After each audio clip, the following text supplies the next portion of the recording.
tomorrow it might be a different one but for this moment, this combination really spoke to me this morning. So the poem itself is called In Those Years. It's by Adrienne Rich. So she begins. In those years, people will say we lost track of the meaning of we, of you. We found ourselves reduced to I, and the whole thing became silly, ironic, terrible. We were trying to live a personal life, and yes, that was the only life we could bear witness to. But the great dark birds of history screamed and plunged into our personal weather. They were headed somewhere else, but their beaks and pinions drove along the shore through the rags of fog where we stood, saying I. And Peter Karoff, who at the time the book was written was the founder and chairman of the Philanthropic Initiative. Mm-hmm. This is the essay that he wrote to go along with Adrienne Rich's poem. Okay, great. Where does the moral conscience of a community lie if it does not first lie within each of us? As Adrienne Rich makes dramatically clear, it is imperative that we become engaged in community. To be a sleepwalker and live only a personal life is simply not permitted. The pull for me began with the tragic deaths of John F. Kennedy, Martin Luther King, and Robert Kennedy. I was among the millions of Americans who were shaken and moved by those events and the troubling issues they raised. Those issues, then and now, are about equity, social justice, and race, but even more they're about the responsibility of the individual to stand up and be counted. In the early 60s, I became deeply involved in a small but serious community development effort in Roxbury, Boston's black community. The effort failed for many reasons, but mostly because my well-meaning colleagues and I, all of us white, were rightly perceived as condescending and arrogant. It led to a memorable night when the vice president of the local NAACP became so angry that he threw a chair at us. I learned the hard way that action without the participation of those involved is destined to fail. It's a lesson many of us still need to learn. How we talk to one another, how we listen, how we relate, may be the most important thing of all. If we do not get that right, our noble intentions will not work. It comes back to whether we choose to walk through or walk in. Wow. I can see why you would say, this is so right and right for leadership today. I mean, this is just perfect. Thank you so much, Megan. Sure. And one of the interesting things about this is Peter wrote this, and in the bio, he didn't have about the chair throwing. He had that in his bio, and we thought, wow, what was that about? And so it led his story in a different direction that I think is even stronger than what he originally started with. But I think for me that choosing to walk through or walk in, combined with Adrienne Rich's calling to not talk about I, but we and you, just speaks to me so strongly right now. Yes, indeed. And I really want to thank you for including these two pages together. Again, for our listeners, you don't see the book, but I want you to visualize it. And so the poem is on one page on the right-hand side, and then on the other side is this essay. And so every single 2 pages in the book or the spread has a poem and then a commentary from a leader. As you were reading it, Megan, my heart was drawn to many things, but my ear was drawn to how we talk to one another, how we listen, which recalls Stafford for me, how we listen to one another, how we relate may be the most important thing of all. So thank you so much for sharing that, and I'm just thrilled again that you're here, that you're talking about this wonderful book, Leading from Within, Poetry that Sustains the Courage to Lead. And we have about 5 or 6 more minutes, and I want to make sure that we get to some other areas of your work. But before we transition from Leading from Within, I'm wondering if you could say just a few words about how Leading from Within shows up in your own life and work. Great nuggets of wisdom. Thank you so much, Megan, for being my guest. This was part one of a two-part show. If you'd like to learn more about Megan's work, I know she'd be delighted to hear from you.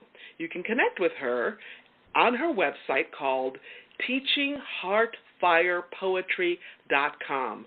That's all together, smushed together like one word, teachingheartfirepoetry.com. That's teachingheartfirepoetry.com, teachingheartfirepoetry.com.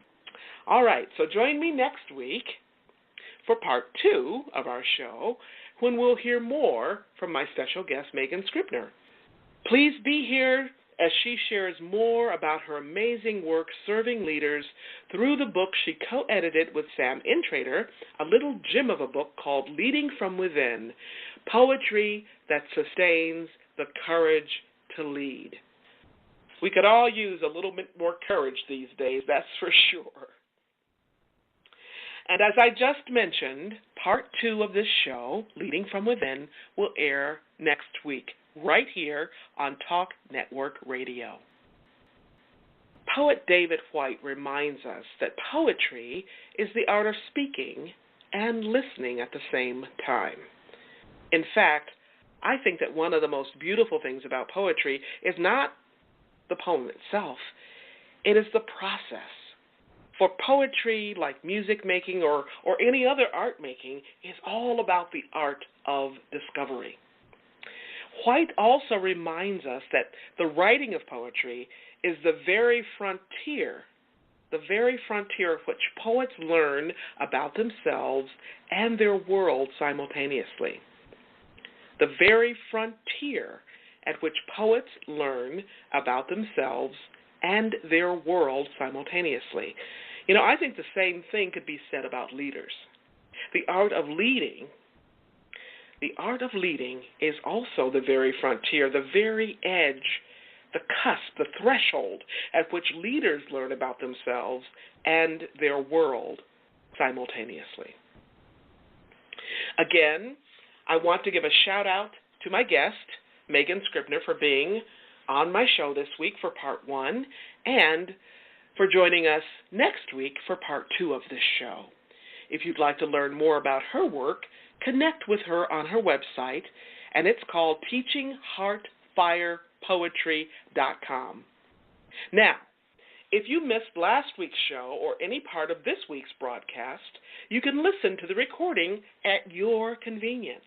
You can even listen to it on the go, right? You can check it out at www.talknetworkradio.com/legacy living. That's www.talknetworkradio.com/legacy living. And legacy living is one word smushed together, LEGACY-LIVING. Now, before I close today, I want to thank each of you for tuning in to today's show, for allowing me to share a bit about my journey with what legacy living is all about.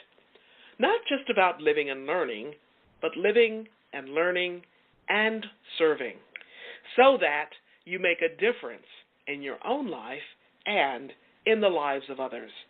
It's about being on purpose, about being intentional every single day, 365, 24/7. Legacy living is one of the many ways to make your life count. Now, before I close today's show, I want to thank you for joining me here today. I'm your host, Dr. Gloria Burgess, and this has been Legacy Living, Make Your Life Count. Please join me again next week, right here on Talk Network Radio for another show of Legacy Living. We're here again next Wednesday, 10 a.m., right here, Talk Network Radio. Don't just count the days in your life. Make the days in your life count. That's what legacy living is all about. Have a fantastic day, and remember, make the days of your life count. God bless.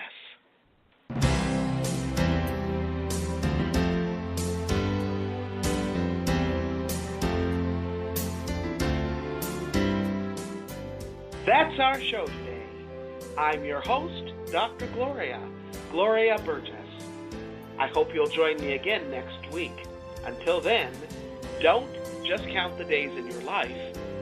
Make the days in your life count. That's what legacy living is all about.